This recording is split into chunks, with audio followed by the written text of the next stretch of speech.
Although the job was great, Mohamad felt he had to move on. New York, if you want to learn the English language, is not the place. So Mohamad called WSU and told them he wanted to enroll for the fall semester. While working in New York, Mohamad had been saving every penny he could. Here you go, I'm coming Kansas. Doesn't know anybody, have no idea. The only thing I know at the university. When he arrived, he took an English placement test. And I started from the bottom, to be honest with you. So I start from the bottom. Taking college courses is tough enough. So imagine taking courses in a language you don't speak all that well. So if you want to learn English, school is not enough. Really? Absolutely. You need to get to the street. You need to interact with people. You cannot shelter yourself. So you need to deal with them, you need to talk it, you need to write it, you need to listen it. Other and then talk, and then they think that, wow, this is very dramatic back in the 60s. If you want to be somebody in this country, you better learn the language. So Mohamad decided to look for a job that would force him to learn to speak English. So he applied at McDonald's. I'll be happy if they let me just to clean their floor. Very happy. And that's just what the manager wanted him to do. And I said, can you come tomorrow at 2? And she wrote the schedule. I never forget. This is my first schedule back in 1992. And I felt really like the sky had opened again.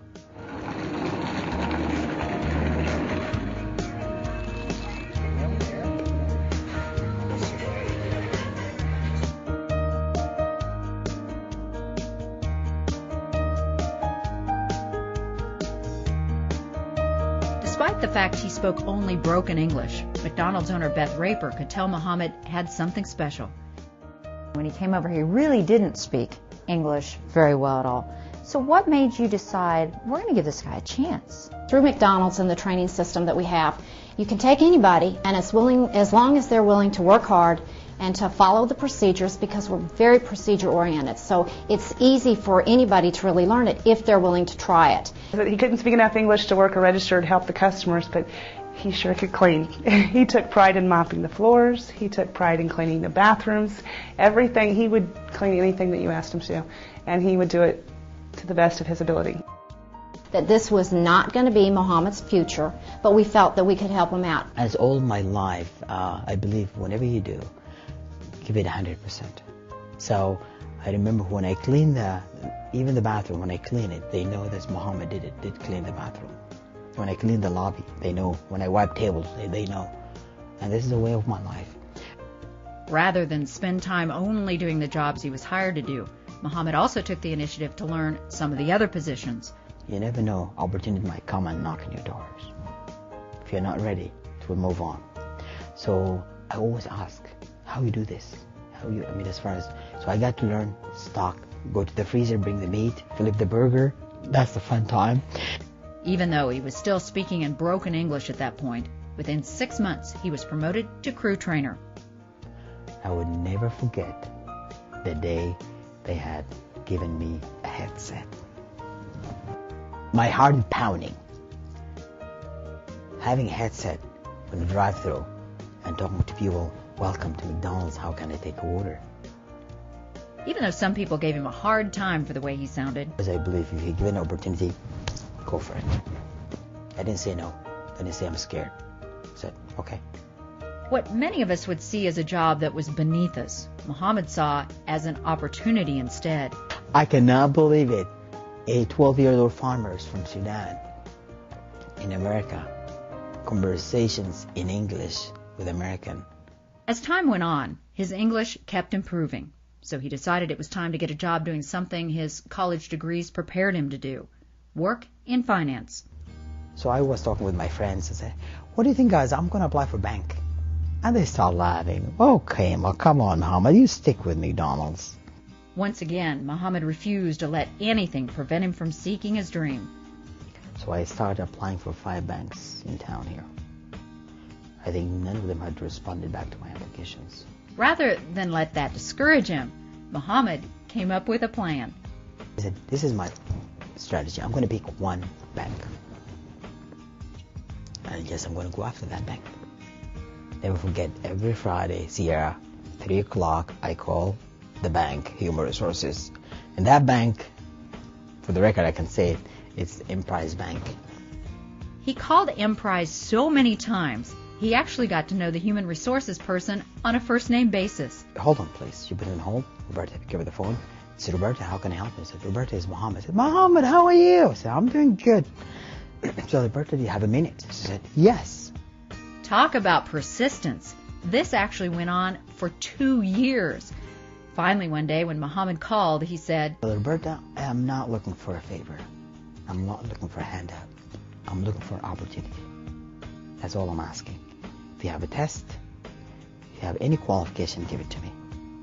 If I succeed, you might give me the job. If I fail, I go my way. You go your way. No hard feelings. She told him that if he could get there in an hour, she'd give him a test for a part-time teller opening they had. Despite the fact he didn't even have a car, he made it and took that test in just 15 minutes. Then he sat there while it was graded. And took probably less than 5 minutes to grade it, and she said, look at me. You aced it. It didn't click. I don't know what ace means. The way she's in American slang, you aced it. I have. So I look. I'm kind of like amazed, but at the same time, I really understand what I said. You passed the test.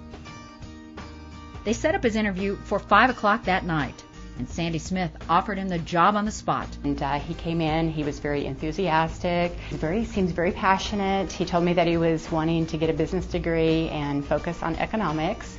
And actually, I ended up hiring him on the spot.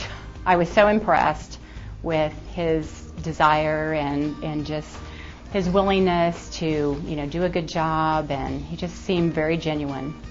I had another feeling. I feel like the sky had opened. This is what I want to be. Exactly what he dreamed of being as a farmer's kid in Sudan so many years before. Your balance today? Yes, please. Within 6 months, he was promoted to full-time teller. Morning. It wasn't long before he was promoted to manager.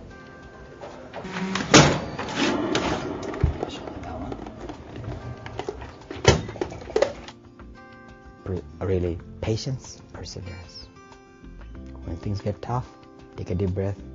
I always believe that sometimes when really things get tough, you just have to take a deep breath and keep moving. You will be faced with a lot of disappointment, but don't take it personally. Just move on. In the meantime, Mohamad was still going to school as well. In 2000, I finished my master's degree from Wichita State University. I haven't taken any student loans. I have not taken any government assistance. I've been in America for 18 years. I haven't taken a dime. I work every day all my life in America. This is a price you have to pay for America. If you want to appreciate the country, don't ask America to give you money. Ask yourself, how can you come give America? Which is, I think, John F. Kennedy said. That's what really resonated in my head. What can you do for America? What kind of difference you can make? Which was advice that came in handy when he took on his next challenge. After 4 years working at Emprise's Brittany Center branch, Mohamad was given the chance to run his own branch. The branch I took over was one of the lowest productions, number 11. Sandy branch was number 1. Within 1 year turnaround, my branch was number 1 and Sandy was number 2. I never forget the call. I said, Mohamad, if somebody else, not you, I will be mad, but because of you, I'm so proud of you.